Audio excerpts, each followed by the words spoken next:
Welcome back to the Daily Dribble podcast, guys. As always, I'm your host, Nick Zammit, here recording on a very fine December 11th. Only a couple, 2 weeks to the day till Christmas.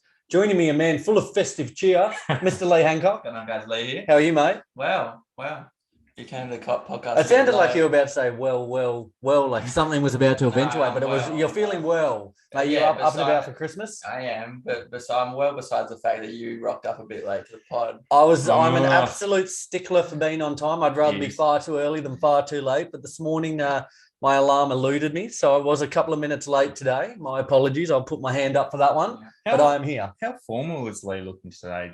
Lee looks ready to I don't know what ready for work or ready for. You said that before the pod. Is chucking on a blue shirt considered formal? No, the old stripes, the white and blue stripes. For any of our YouTube watchers out there, let us know what you think. Is Lee more ready for a night in the town or ready for a day at work?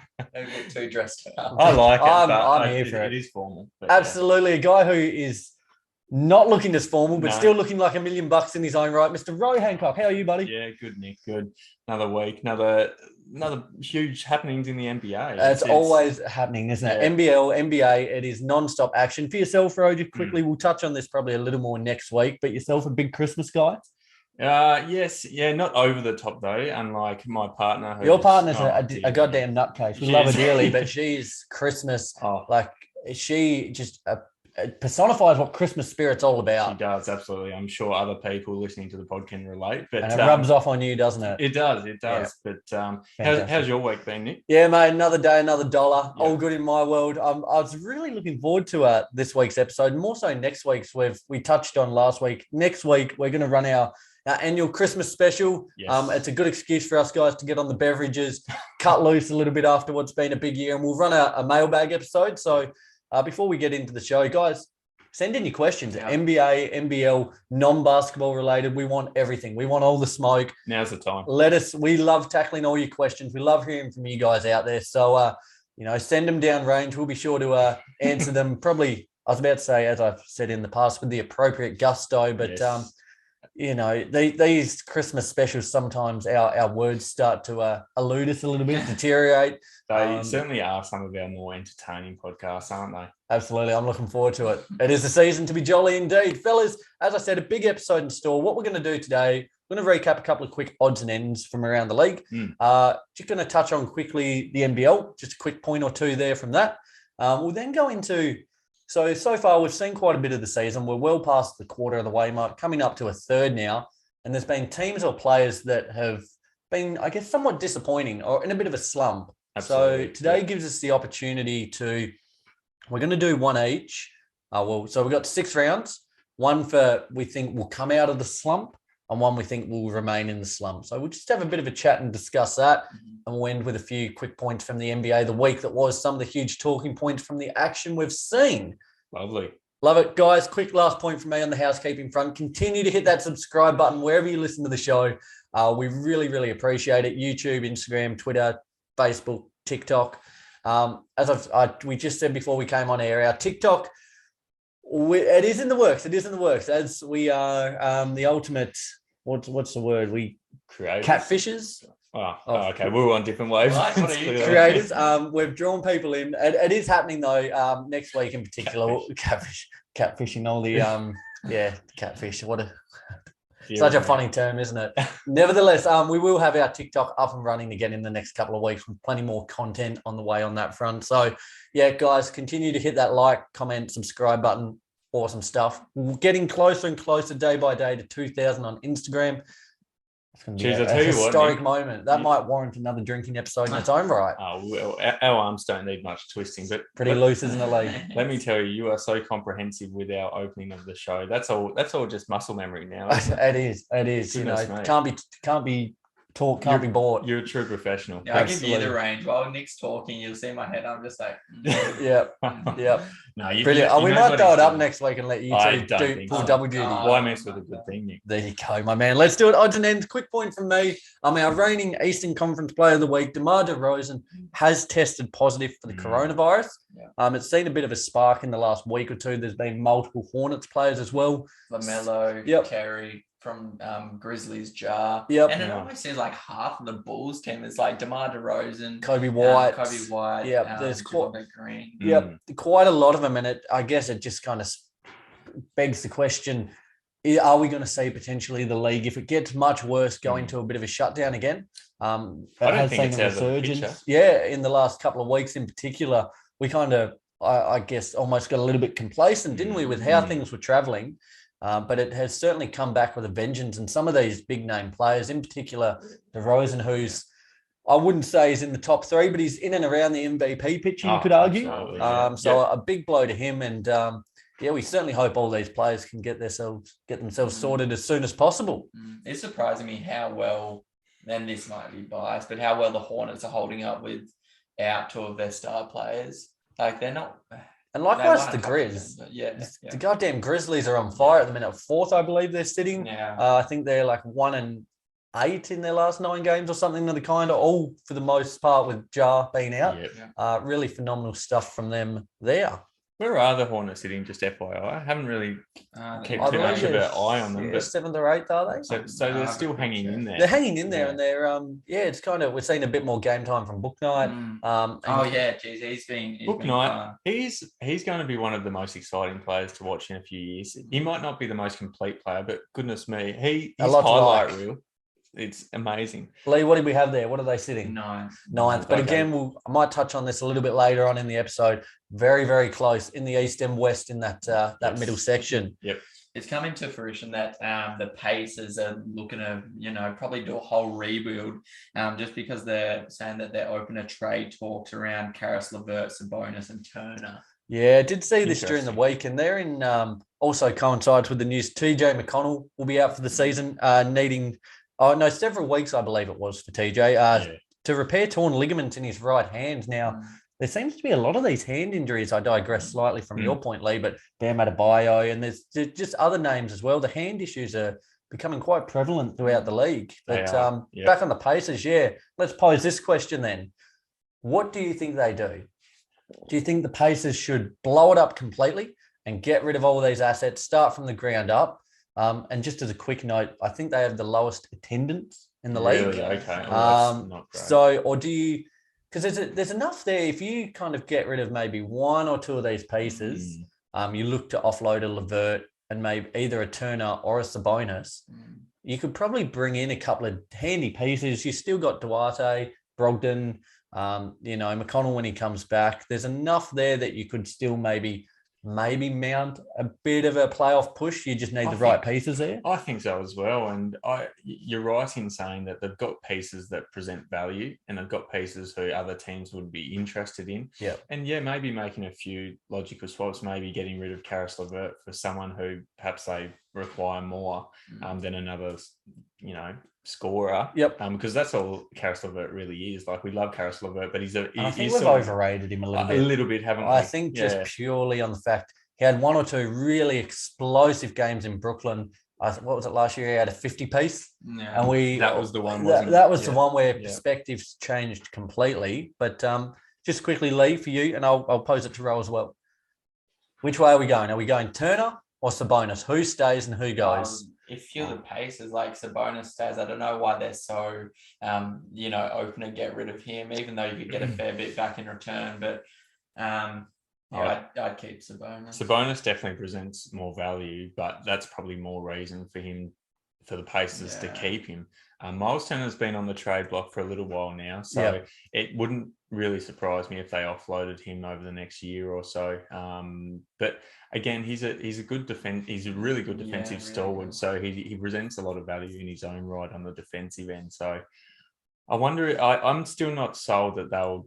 I know there's been these rumors that they'll sort of, chuck out the baby with the bathwater or whatever it's called. I'm with you. I'm with you. Saying is, but I'm not 100% sold that they'll do it unless they have a solidified plan going forward. Such a funny team, aren't they? Because as we said, was it last week or the week before last when we kind of gave all of our bottom 5 teams a compliment? I said for me the positive is we haven't seen their complete, like their fully loaded roster yet, completely healthy. So it's hard to kind of think, do we hang on to hope that it could all work out once this whole lineup's together, or is it time to move on? Because they are just a bit of a middling team. Okay, let me pose this question to you then. At full strength, how good can they be? How high in the Eastern standings can they finish? I think from what we've seen in the East and its resurgence, the way it's looking, I don't think they're going any higher than maybe 6 or 7, probably 7. And that's generous. So in that case, do you hold on to these guys, or do you ship them off and start for a rebuild? Ship them off. They need, even with these players, like Sabonis is a 2-time All-Star, you've got like quite a good list of stars with reasonable star power. Yes. But as I said, they're not drawing anyone into games. No. They're just not watchable. They're not drawing crowds in. Indiana was a basketball state, or am I incorrect? You are absolutely right, and it just gives value to the fact you look at Detroit, who are one of the worst teams in the league. Yes. Yet they've got that franchise star who's going to draw eyes onto. Bums on seats. Exactly right. So they just need something. They need a shake up, I think, and I think the time is now in Indiana. Yeah. Lovely. That's enough Indiana talk, lads. A bit of Blazers talk real quick here. Now, 2 points. I'll start with the first one. CJ McCollum has suffered a collapsed right lung. It's been evaluated further. Now, this is an injury. It's not as bad as it sounds. It is bad, no doubt about it. It sounds really bad. It sounds horrible. A collapsed lung. I shout out to my mate Sam Loudon, Slim Jesus, we call him. But he's went to a little festival and had a bit of a tumble off the old 3-stack on the shoulders. He's got a collapsed lung. He's still fighting fit. So I dare say CJ will be okay, but being evaluated further, looking at probably a good couple of weeks. But also with the news during the week, how's this one? Some eye-watering money. Now, reports are suggesting Dame wants a 2-year extension, $107 million. It would land him in 2027, the highest paying season in history at 36 years of age, of $55.3 million. Goodness. Are you kidding? And apparently this is what I've heard on the grapevine. On the grapevine. Marvin Gaye heard it through the grapevine. I've heard that the Trailblazers don't want to give him that money. You wouldn't though, would you? No. And I've also heard that the Trailblazers would actually prefer to ship Dame off at this point of his career. So take that for what you will. They certainly don't want to give him, that much money, particularly given so far this season that he hasn't been the Dame that we've all come to know and love.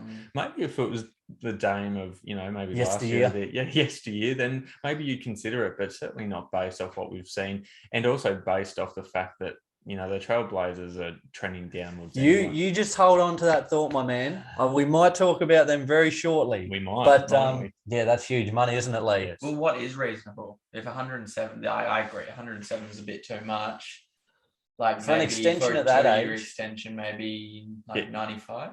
I wouldn't be. I think you'd have to take a pay cut at that rate. I'd be thinking like probably 80 million. 80. You're still getting $40 million for an old bloke.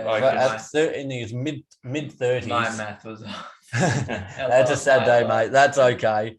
Now, last point from me on the odds and end front. Our man Aussie, our fellow Aussie. Had an absolute breakout in the Olympics. Yes. Dante Exum has signed a deal with Barcelona in the EuroLeague, not to be mistaken with FC Barcelona, who are running right in the La Liga there for the soccer fans out there, but running right in the EuroLeague. So fantastic to see him.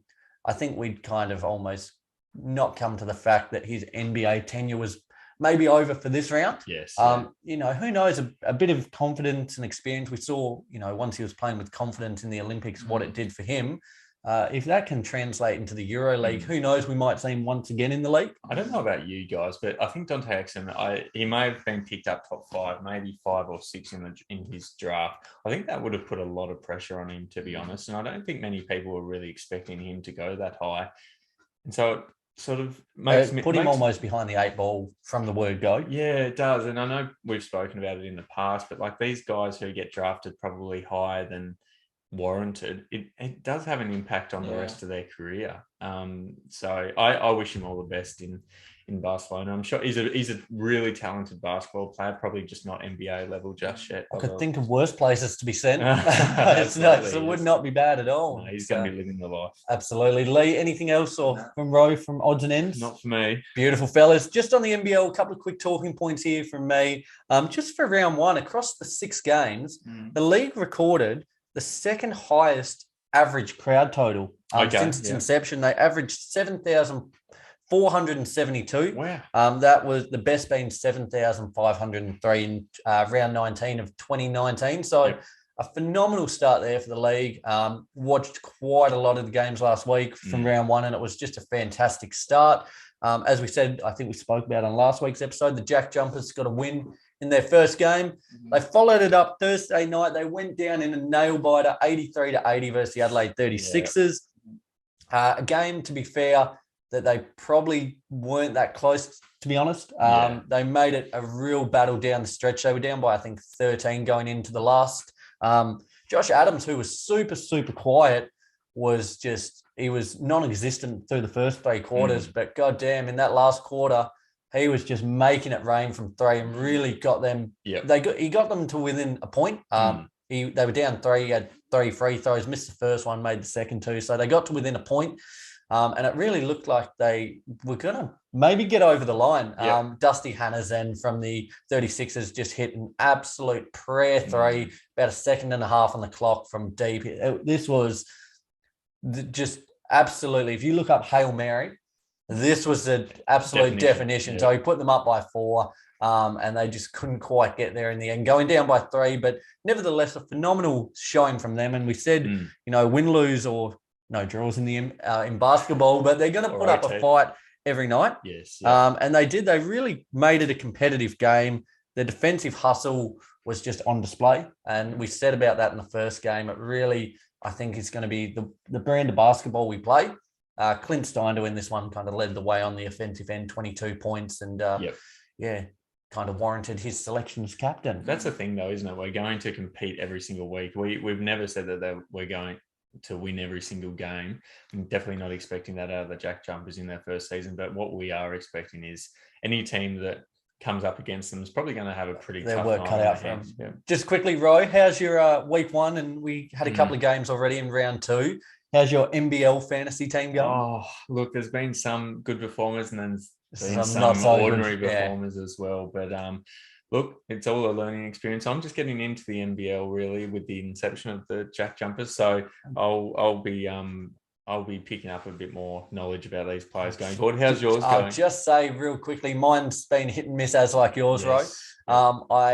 I will say my captain selection's been phenomenal. Week 1, I had Vic Law, who just absolutely put on a clinic in both games for the Wildcats. And then do not tell me you've gone with Creaky this I week. swapped my captain for week 2 and had Mitch Creek. Last night, put up a 30-plus little number there and absolutely crushed it for me. I was over the moon with it. I was like, oh, do I or don't I swap it? And I went with Do, and he's just absolutely he's crushed it for me. So very, very happy with his performance. Just touching on Creaky, and we're not going to have a Creaky segment or anything like that, but how hasn't he? He's NBA quality, I would have thought. Like, he's got the NBA build. He's talented. He's got all the traits of being like a really good NBA player. Well, he's got NBA quality traits to him. But what we might have to do is a little segment in the next couple of weeks after our Christmas special. We might have to do the top 10 NBL players who could make it in the NBA. Or something of the kind, because Lee's not overly keen. Lee loves it. Lee loves the I NBL. don't dip my feet into things I don't know. You see me pretty silent over here throughout this segment.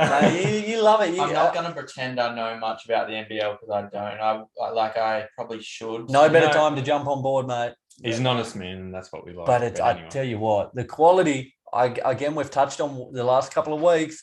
There's a lot of bowlers out there. A lot to like. Mitch Creek, one of those for sure. He is. Brilliant stuff, lads. Let's move ahead. So we said at the top of the show, we're going to do a couple of teams or players who are in a bit of a rut at the minute.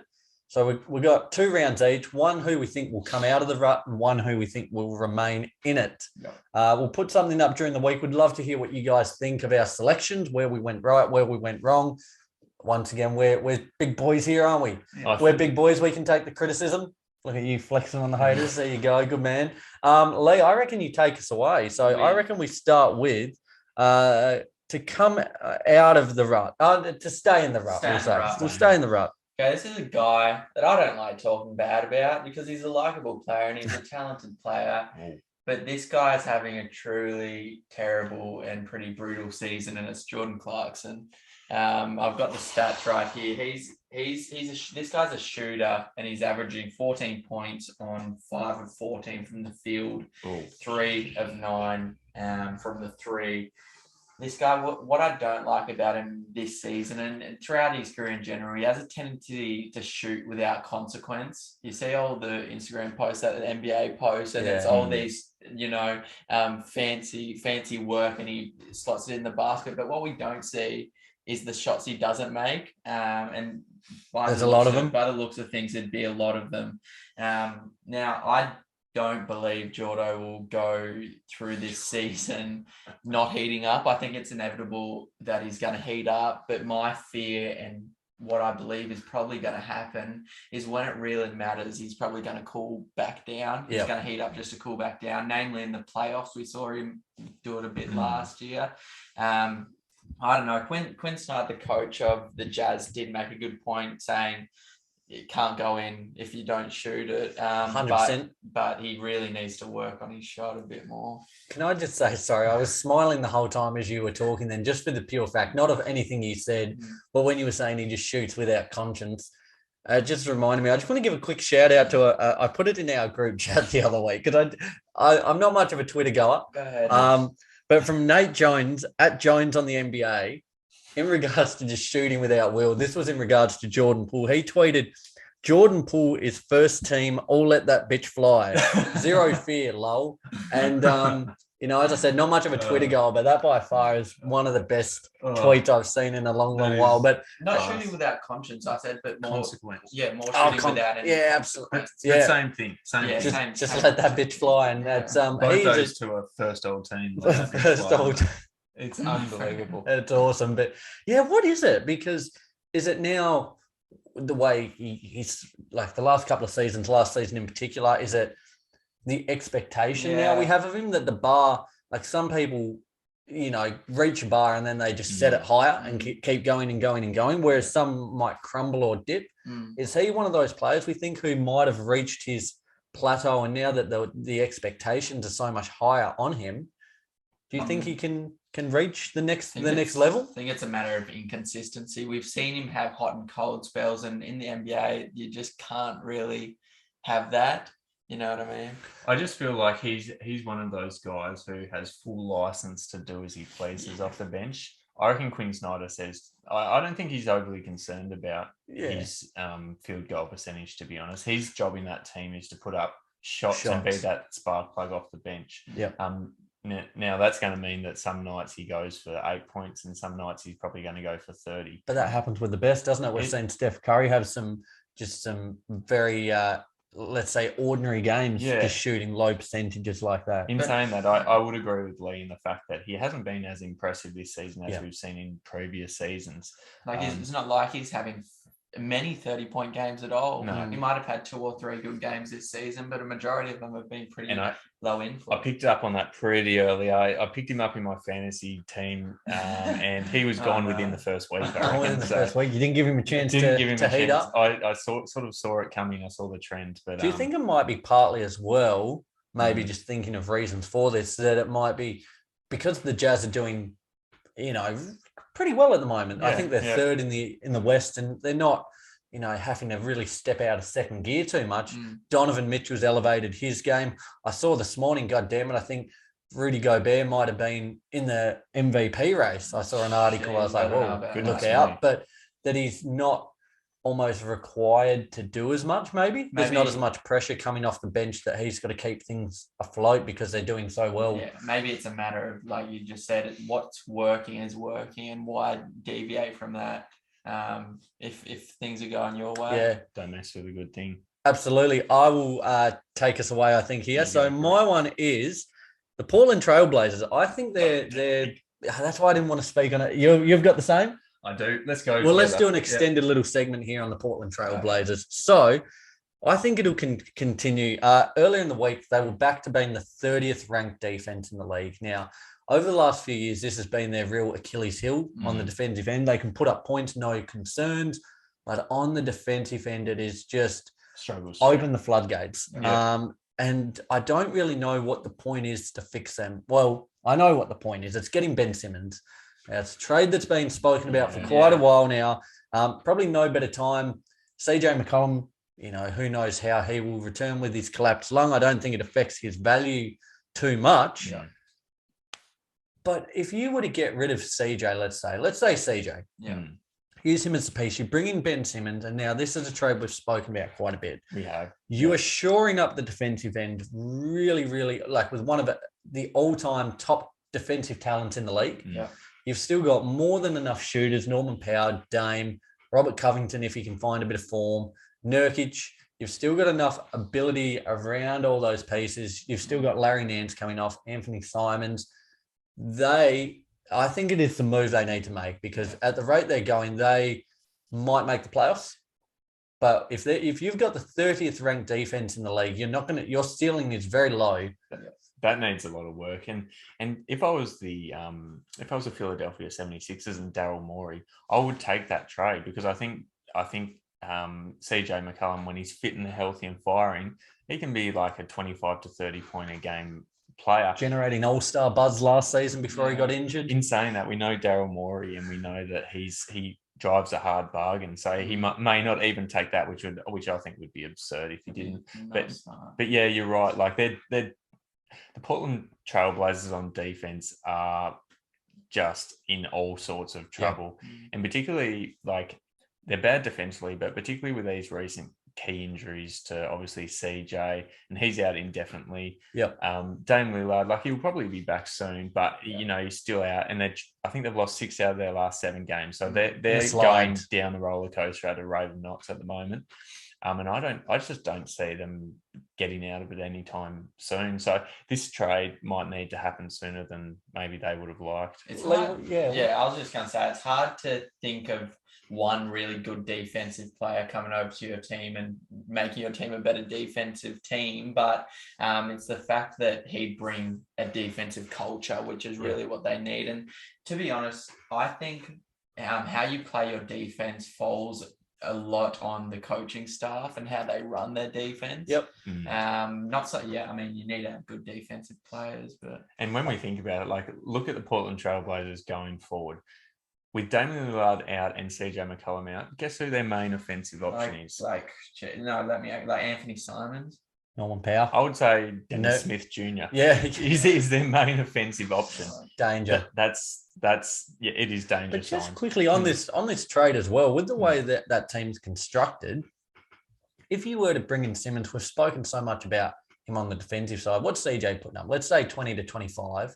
Yep. If you give Simmons the ability, you clear the floor, you space it out, he's got a clear lane to drive in. He's going to put up 20 plus points as well a night, as well as doing everything on the defensive end. So, it's something we've spoken about for quite a while now, but it just feels like a no-brainer. And I guess for the 7, it'd probably take CJ and a pick or two. Yeah. But for the 76ers, this elevates them probably back into that upper echelon of competing teams. At the minute, they're kind of, we've seen Joel Embiid come back over the last week or two, and he's started to look like the MVP that he was nearly crowned last season before his injury. But, you add CJ into that team, I think it makes a world of difference, because at the minute, Simmons is just a non-factor. Yep. So bringing in a player who's, a near all-star would be nothing but beneficial. So just in summary, do we think if the Portland Trailblazers traded for Ben Simmons, that they'd be likely to exit their massive slump at the moment? Or do you reckon they're just in the slump for the time being, regardless of whether they make a trade or not? I think Trailblazers. Yeah, I think certainly if they stick with their current roster and they don't make any trades, it's just going to be a horrible season for them, regardless of if Dane comes back soon or not. They just don't look like competing at all. I think they can. I think CJ could be the first piece that is moved. Yeah. I think there is then the scope. I think Nurkic has been pretty ordinary. He has not looked like the dominant force we thought he'd be. I think he's potentially a trade candidate. Likewise, Robert Covington. I think there's a few pieces there You can give increased responsibility to Simons, to Dennis Smith Jr., to whoever else, bring in a few other pieces and just rejuvenate this team and really show to Dame, all right, we're going to put the right pieces around you and really go for it. Because I know for him, I reckon he's probably almost at the end of his tether, I would think. I just think with the Portland Trailblazers, you need to bite the bullet now. So you need to either shut up shop, which means trading at least one of CJ and Dame, if not both, probably both.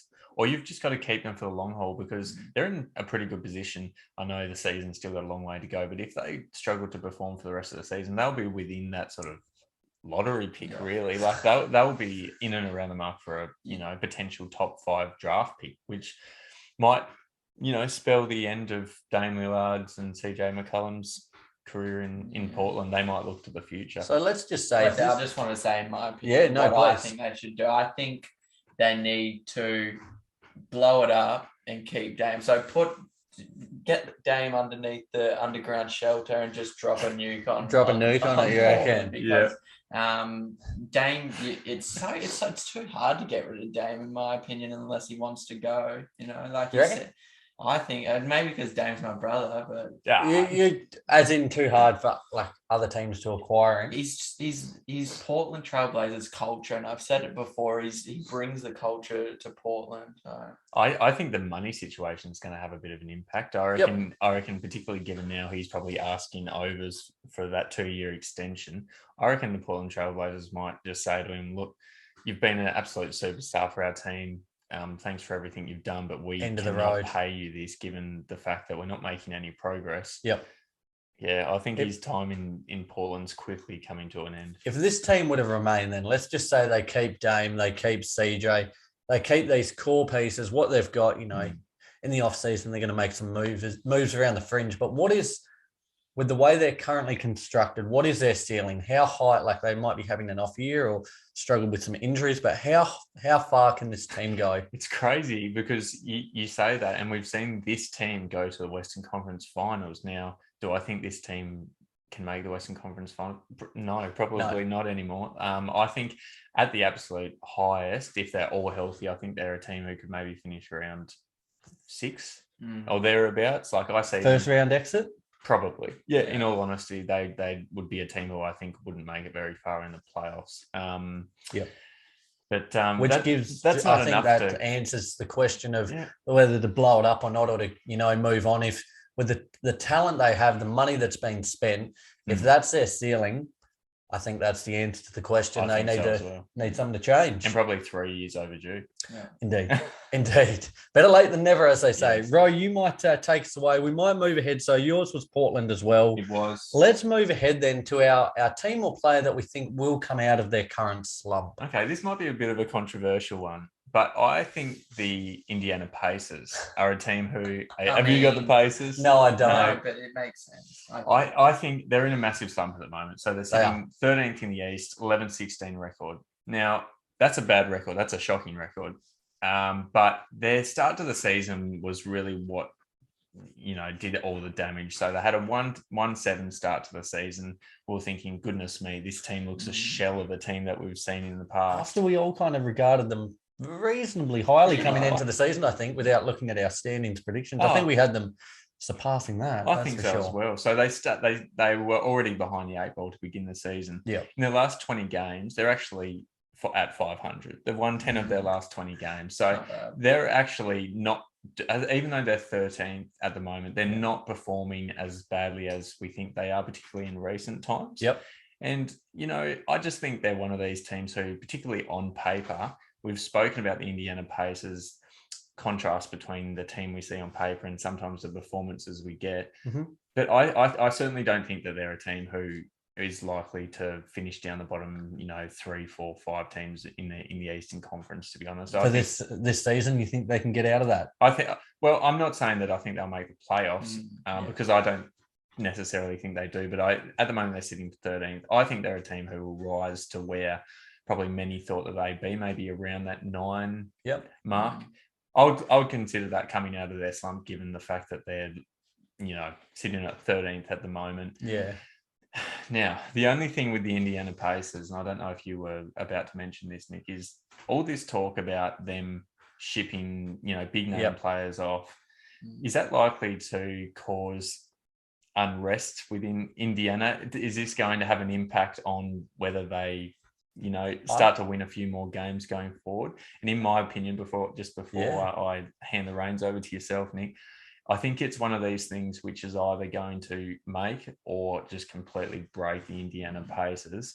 But I personally think that they might stick with the majority of their core, even if they get rid of one of these players, maybe Miles Turner. Yep. And I certainly think that they're going to exit this slump, regardless of what happens with, maybe offloading one of these, core players.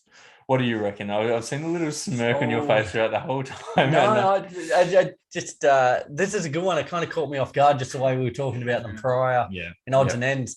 From what I've heard like a few different sources and outlets kind of reporting that they're quite open and transparent with the players about that, like whether they're, if we're not going to beat around the bush and say you're not on the chopping block. They're quite honest in that sense. So I think that kind of works in their favor. There's no secrecy, there's no backstabbing. That's all open on the table. At the end of the day, it is a business. They are employees.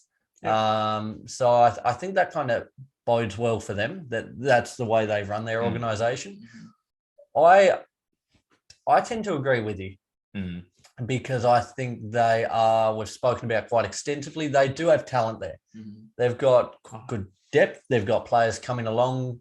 They've battled horrendously with injuries. So, you certainly feel for them to a certain extent. Part of me wants to see them do something though. Part of me thinks if you make one or two moves and just like rejuvenate this lineup, whether it's a Turner or Sabonis going, a Levert, who, I think we put pretty high expectations on him. I don't think he's probably reached those yet. No. I think there are moves to be made, not to blow it up, but I think there's moves to be made that could enhance your squad without, bringing it down and actually, as you said, shooting for that 8-9 range. That still things are pretty close in the East and the West in that middle to lower portion. So they're certainly not out of it. No. And I think they just feel stagnant at the moment. As we said, their crowds, their play style, everything just feels very going through the motion. So something, if you can bring in a character who's a bit of a culture piece or who has that energy and intensity just to kind of, pull the players in around him, I think that will help. So I agree. I think they can come out of that slump. I was going to agree with Roy, and then I just had a look at like the actual Eastern Conference now and really who's above them. I don't think they're going to get to like 9 even. I think they might like overtake Toronto, who's in front of them right now, but I was thinking, who else can they overtake? And it's just been the insurgence of some of these other teams that were pretty dog awful last year. Do you think they're better than the Knicks? Do you think they're better than the Cavs? Yeah, exactly. I don't think they're better than the Cavs now. The Cavs are sitting 6th, and like a team that was pretty bad last year, the Wizards are sitting 5th. So the East just keeps getting stronger. I think that if they wanted to move up and get out of this slump, they're going to have to do something pretty soon because the East is just looking too strong. As I said before, I think it's quite deceptive though because they had that 1-7 start to the season. They're already behind the 8. They're already essentially 7 games behind the 8 ball. But in the last 20 games, been about at 500, I think they are 10 of the last 20 games. They're in around that middle part. So it's just going to be a matter of if they can keep that up for the remainder of the season and probably improve on that. And likewise, we saw teams last year like the Cavs are a shocker for it starting quite hot and cooling off very quickly. Who knows if that'll happen? I've quite enjoyed watching the Cavs. Very good. They've looked awesome. That big man lineup with Markin and Mobley and Allen, all for it with Garland running the point. They're wicked. But I think, I feel if you're going in a 1-game matchup or a couple of game series, I think they're better than the Knicks, who have been pretty ordinary. I would probably have them over the Cavs. I would probably have them. The Pacers over the Cavs. Yep, in a game. And I guess we're not even talking about right now, because at the moment Cavs seem like a better team. I'm more speaking at the end of the season. Where do I think everyone's going to end up? I think they're better than the Celtics, to be honest. Hurts, but it hurts. Yeah, little right now, probably. You'd have them over the Raptors, but not the Hornets, who are at 9, right? Oh, I'm still not sold. They were my next team. I was about to say I would probably almost have them over the Hornets as well. Pacers. I on a good day, but when do Pacers have a good day? They've had a few lately. They're 500. That's enough good days, but I agree. I think they'll come out of it. I'm looking forward to seeing what they can do. Good stuff. On to the next one. Lee, what have you got for us, big fella? It's Dame time. More Portland talk. I had to put Dame in there. I feel like you guys didn't because you feared that someone else might have, because it's such an obvious pick. Mm-hmm. But as my brother, had to go with Dame. This season he's averaging... Certainly not by blood. Look at you. You need some summer tan, I reckon, mate. He's averaging 21, 4 and 7 on 7 from 18 from the field. And like Jordan Clarkson, 3 and 9 from the 3. I think with this situation, so many people have been looking for answers as to why Dame is, not playing as he usually does. Is it the rule change in contact? Is it, I heard people talking about, is it the new basketball change from Wilson to Spalding? But in my opinion, that we don't need to look for an explanation. It's Dame's 10th season. I'm allowing him a shooting slump. It's okay. He's going through a shooting slump, and this happens. You look at last year, people like CJ McCollum, Nurk, Zach Collins, they spent a lot of time out. Zach Collins, there's a name we haven't heard in a while. And who held down the fort? It was, of course, Dame. I think he's just due for a bit of a mental reset. And I think this abdominal strain or whatever it is. Apparently that's been lingering a while. So that would certainly... Well, I think it's kind of a blessing in disguise, because he can have this time to step back and just reset a little bit. But he's got a lot on his mind, as well. That's the other thing, like trade talks, teammates getting traded, this extension, on top of everyone criticizing him because of his working out how much money to ask for in his next extension. Exactly. I think he's allowed to have a slump in his 10th season. If I was to guess, and this is a complete guess, I would put his slump down to the fact that he's mentally fatigued. Yeah, I think he's probably one of the more strong-minded players in the league overall, and he's shown that throughout the course of his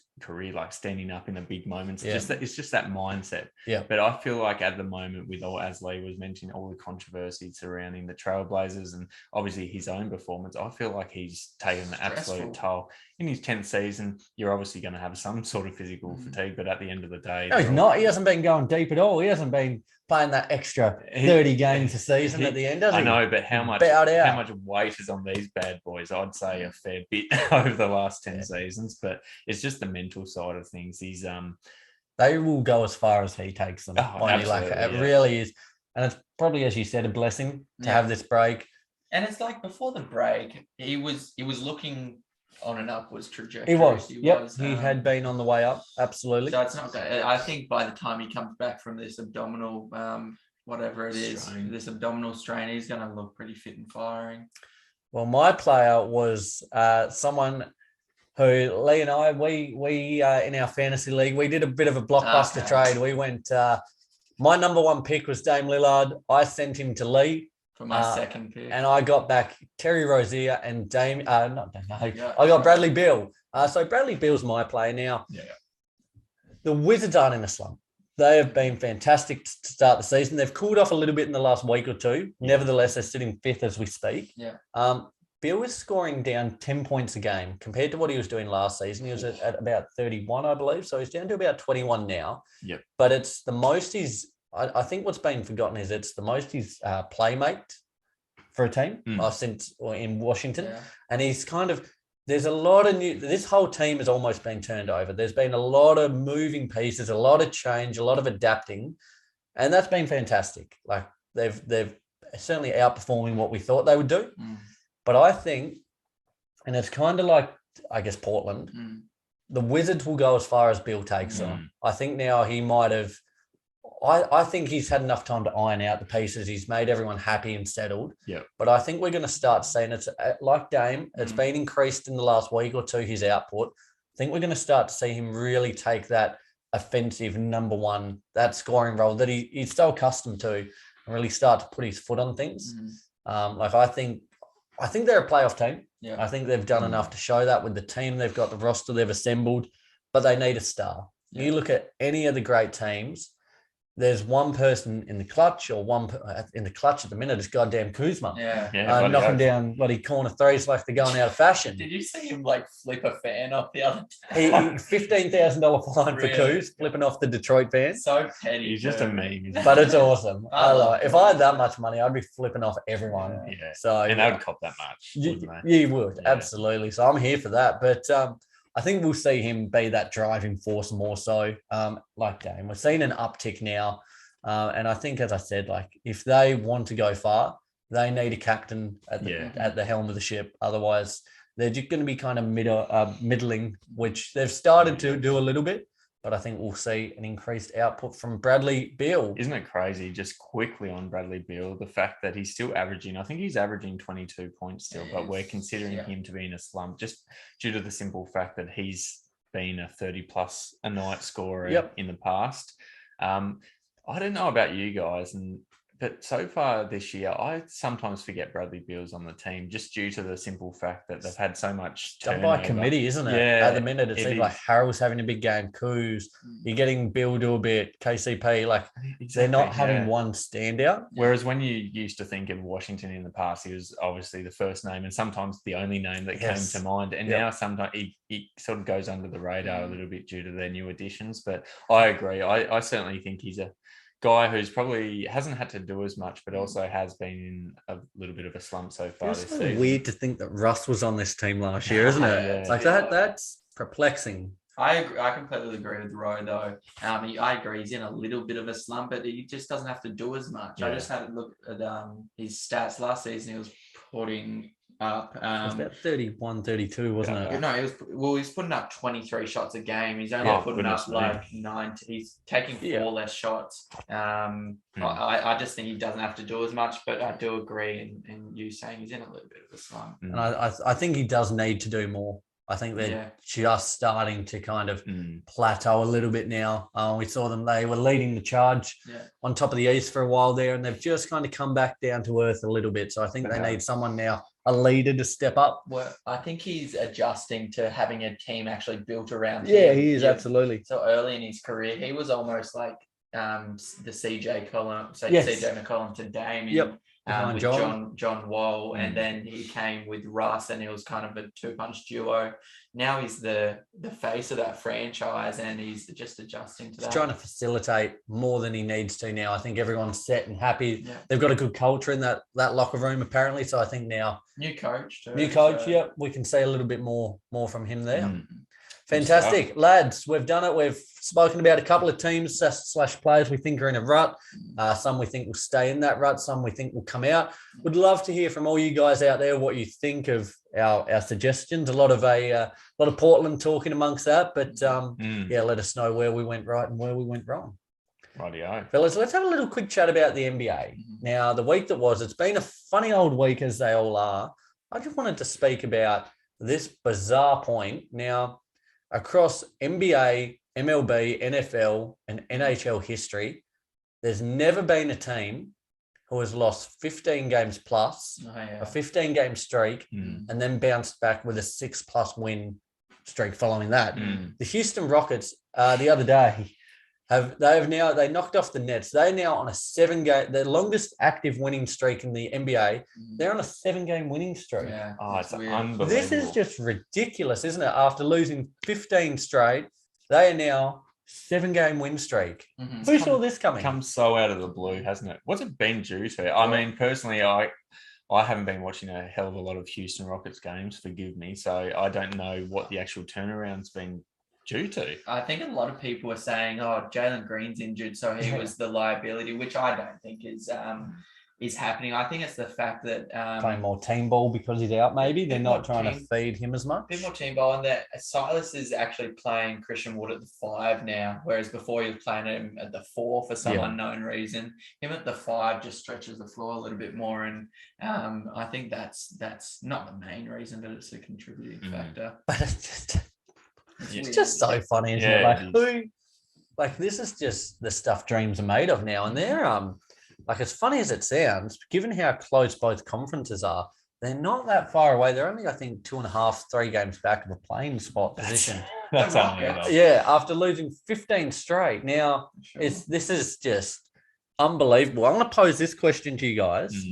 Now, Lee's just going to do a little fact checking here for me, mate. How are we looking? 13th, 1 game behind. Wait, how? 1 game? Behind the Spurs. So they're 2.5 games back of the Kings in the playing spot there. So they're within striking distance. But I'll pose this question: out of those bottom 3 teams, OKC, the Rockets, and the Pelicans, which team, if any, do you think would have the greatest likelihood of making a playing spot this year? Yeah. Oh, far out. It wouldn't be the Okies. You can just cross out the Thunder. It's either Pelicans or Rockets. You're not here for the Thunder? I mean, they're not after losing by actually they've bounced back since that absolute dismantling. Was it 72 points versus the Grizzlies the other day? They've won a couple now. Yeah. In terms of star power, you'd have to say the Pelicans because they've got more talent when Zion comes back, and perhaps. especially when Zion comes back. But yeah, the Rockets, they're a tricky one. It's so fun. This is why we love the league and things like that, because only a couple of weeks ago. This is not aged well at all, but I said the Rockets wouldn't make 10 wins. Yes, you did. They're nearly on a goddamn 10-game winning streak. Like, is this just real life? In saying that, like, I don't think we thought that they would have that many more wins over 10. Like, they choo. I'm on the train. I'm here for it. Yeah. They play the Bucks later today. Could potentially make it 8, but they've got a few pieces. Like Eric Gordon in particular, I think would be a name pretty highly sought after. I'm surprised he's still there. He's one of those guys who's he's been there for. Has he been there for his whole career, Eric Gordon? He's for not his whole career, a long time. He's been there through the ups and the downs. Was he with this? He's been there a long time. But just quickly, if you put this team the way they're going, maybe Jalen Green comes back and starts performing a little bit better. Yes. If you put John Wall onto this team, even in a bench role or a starting role, whatever you want to do, with his talent, we know he can still play. He showed that last year. Like, I think out of those 3 teams, they would be best.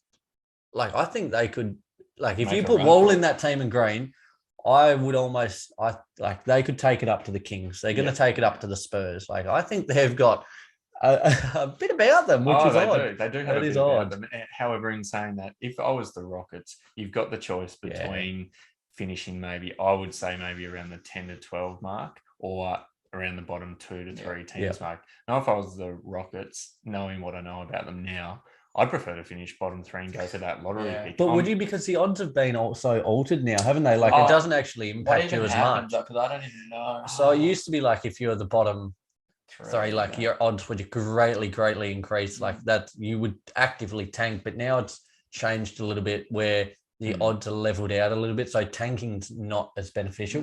I'm not saying they're going to necessarily get the number 1 pick if they finish last, but what I'm saying is they have increased odds for getting another really good piece for their future, because I think they still need a few more pieces to rebuild. Piss that off, mate. They're on the longest active winning streak. Look out in the NBA finals, I reckon. That's great. They've been great. But just speaking on that, the conferences, fellas, like, it is really so close in the East and West, isn't it? Like, I think this might be, that I can recall, the season where there's between in the East, between like 4th and 10th or 11th or whatever, there's only like a couple of games separating them. So it really does, your position fluctuates so quickly. Yep. Likewise in the West, that middle, I guess, phase of the standings, it's only a game or 2, and you can just jump from not within the plane to, a playoff top 4 spot almost. You can leapfrog teams, like you can leapfrog maybe 2 to 3 teams, depending on, how. Is this the closest, most exciting season that, like, I think this is the season, and I might have said this last season as well, but I do believe it this year. It's the season where there's the most like there's probably 15 teams you could give an answer for that you could make a case for to win the title.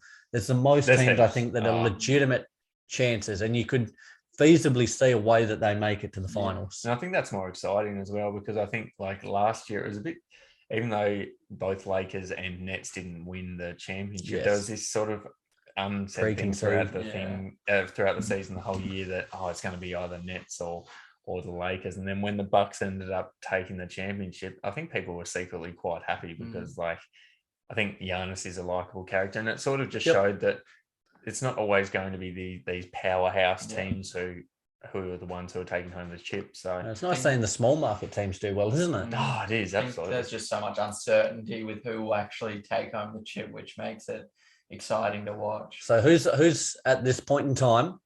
Who is the pick? Who is your pick? You pick one team. Probably. I'd probably go Golden State at this point. I think I would say the Warriors as well, just from what we're seeing and knowing that they've still got Clay, Wiseman to come back. I think it's hard to. I don't think I could pick a team against them at the minute. No, neither could I. I think either Golden State or Phoenix.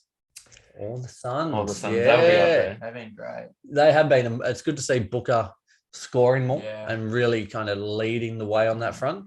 If I had to pick one, it would be Golden State Warriors, though, because they have Steph, Clay, and Draymond, who have been through it countless times. Yeah, experience is just so valuable. Yeah. Now, just quickly, MVP, is it Curry, Durant, Giannis, Jokic? It's Curry at the moment. It's Curry at the moment. Yeah, I think too hard to differentiate. They've all been outstanding. Particularly, I think Giannis, particularly given that the Milwaukee Bucks have had an sort of resurgence because they started the year so badly. I think a lot of attention's going to him of late. And he's putting up stupid numbers, ridiculous, like 2K numbers. It is 2K numbers, but I think almost because we're just accustomed to seeing them now that it's no big deal. But he is on fire. Yep. And I think Jokic isn't getting talked about as much as he should be, probably because the Nuggets are pretty. They're 8, but he's been playing absolutely insane. He's got to do a monster load of work. He's got to carry this team. But yes, it's fun, isn't it? It is a fun year to be an NBA fan. I will just touch on something very quickly before we end the podcast. Let's do it. Not necessarily NBA related, but could be over the next year or so. I've spoken about this. Here we go. I've spoken about this guy to Nick off the podcast. Now, when Nick came up with Joshie Giddey and got on the train fairly early into his NBL career, it was just a lot of satisfaction for all three of us, but particularly Nick. And I felt quite envious that he got on the train that early, and now Giddey's starting his NBA career really well and successfully. Now, I want my own guy to do that with. There's this guy, and he comes from Tassie. That's even better, isn't it? Yeah, which makes this even more close to my heart. A guy by the name of Taron Armstrong. Now, have you guys been keeping up with what he's doing? Yep, I have, and he's goddamn. He's going to do big things. What league's he in? So he's playing over a college ball in the States at the moment. He's playing for probably a lesser known team in the California Baptist Lancers, I think their name is. So it's certainly not a team. No, not a red flag. Green. Wait for it. When he gets drafted, I'll be bringing out the green flag. But, absolutely. He is very reminiscent of Josh Giddey. Mm-hmm. He's a point guard, about 6'5", so he's got length to him. Yep. He's been touted so far as one of, if not the best passers in college ball at the moment, and one of, if not the best point guard in college ball at the moment. And we're still over in Australia not really getting that much. He's not getting that much accolades, really. Like, I think I've been keeping up with him since, I guess, he came onto the scene for the California Baptist Lancers. Yep. But he's unbelievable. I've got a few stats this year. Oh, yes. So far this year, he's averaging 12 points, which is modest. So it's nothing to write home about. But he's also averaging 7.7 rebounds and 8.8 assists. Huge numbers. Huge numbers. I certainly think I would implore our listeners, and I would implore Lee as well, given he doesn't know as much, to look at his highlights, and you'll see where the hype is coming from. I wouldn't get on this train if I didn't think it was heading to a good place. And I think this guy is every chance to get picked up in probably the next draft. Brilliant. Okay, Nick called Giddy's round early and his draft pick. What's his name? Tony Armstrong? Taryn. Tony Armstrong. Tony Armstrong. I love it. I love Tony, but no, it's not Tony. Taryn Armstrong. Well, let's put it this way. If he's already been touted, and I'm not saying it's universally touted, but he's touted by some gurus, NBA experts, college experts as the best point guard in college ball and the best passer, or among the top few. I would be very surprised if he didn't go first round, but knowing top that. 10?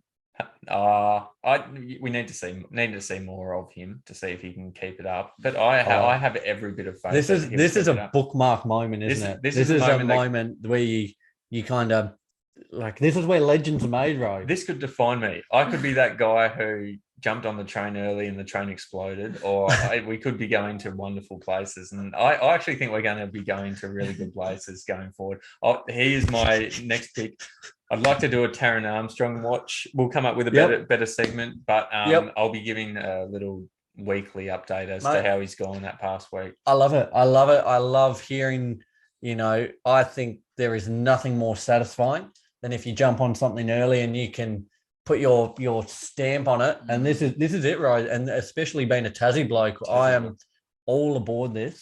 And how satisfying would it be? It would be incredibly satisfying. And look, we're going to reach out to Taz. I think that's his new nickname, Taz. but we're going to come up with something else. Yeah, imagine because he comes from Tassie as well. So absolutely, it's sort of double meaning. But I'd love to get him on just to have a quick chat about. I guess because we think of being Tassie boys. Imagine the transition over from little old Tassie, which is often forgot about, over to the States. Now dominating in college ball, probably an NBA prospect over the next year or so. It sort of just seems like a dream.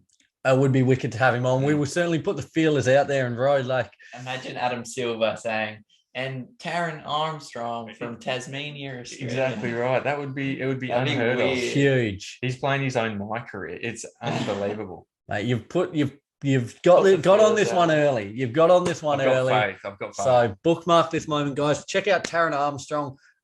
You mentioned this to me a couple of weeks ago. Absolutely. I've since been trying to take in more of what he's doing, and I am on board with it. I think he looks great, and he's got all the tools necessary to make the league. I think so as well. Brilliant, mate. I love it. Lee, you're going to have to scout out your little hidden gem next season. You've done first, row second, I'll do, mate. Yeah, there's hidden gems everywhere. We love it.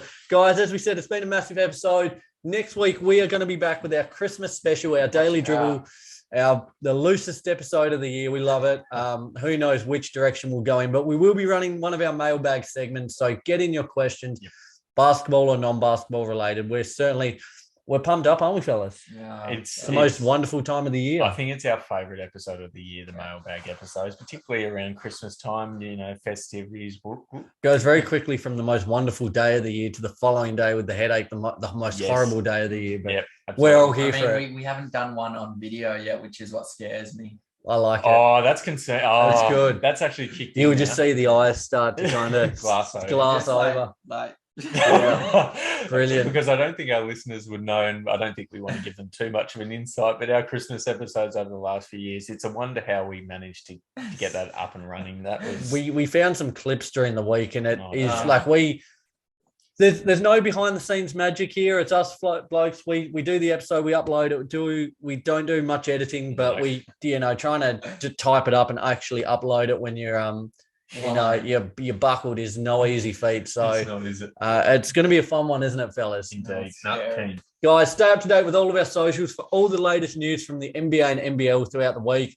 Be sure to check out the NBL. It's phenomenal. More games on today as we speak. Be sure to also check out Taryn Armstrong. Taz. We're going to have a lot more talk about him, so we're looking forward to following his journey. Taz Talk. Taz Talk. Yes. There you go. Lock that in, Taz Talk. Trademark that. You might have to make a little separate Instagram page.